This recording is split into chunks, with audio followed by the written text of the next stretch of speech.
শালবনির সাতপাটিতে আক্রান্ত বিজেপি নেতা, আক্রান্ত বিজেপির মন্ডল সভাপতি বাবলু ঘোষ, আহত মেদিনীপুর মেডিকেল কলেজে ভর্তি। তৃণমূল আশ্রিত দুষ্কৃতীদের বিরুদ্ধে অভিযোগ বিজেপির, আর বিজেপির অভিযোগ অস্বীকার করেছে তৃণমূল নেতৃত্ব।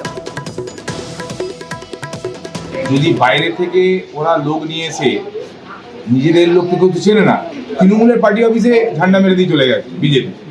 বাইরের থেকে লোক এনে গোটা শহরে ব্র্যান্ডিং এর কাজ করা হয়েছে। ফলে ওদের লোককে মারলো কিনা সেটা আমি কি করে বলছি। বিজেপির পরিকল্পনা হচ্ছে যে বিভিন্ন জায়গাতে একটা উত্তেজনা তৈরি করে, একটা অপ্রীতিকর অবস্থা তৈরি করে দিয়ে ভোটটাকে যাতে বানচাল করা যায়, সেটা ওদের কিন্তু এটা স্ট্র্যাটেজি। ওরা ভয় দেখাচ্ছিল শাসক দলের।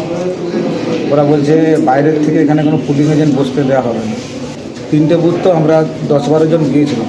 পুলিশ বললো 1 জন করে থাকবে আর তোমরা বাইরে যাও। যে আমি বাইরে বেরিয়েছি, তখন কিছু দুষ্কৃতী তারা আসলো, এসে বলছে বাইরের লোক কেন এখানে থাকবে, গ্রামের লোক কেউ নেই, গ্রামের লোক না থাকলে পুলিং এজেন্ট বসতে দেবে। আপনার অপরাধ, আপনি পুলিং এজেন্ট বসাতে গিয়েছিলেন? হ্যাঁ, গিয়েছিলাম। সেটাই আপনার সেটাই অপরাধ।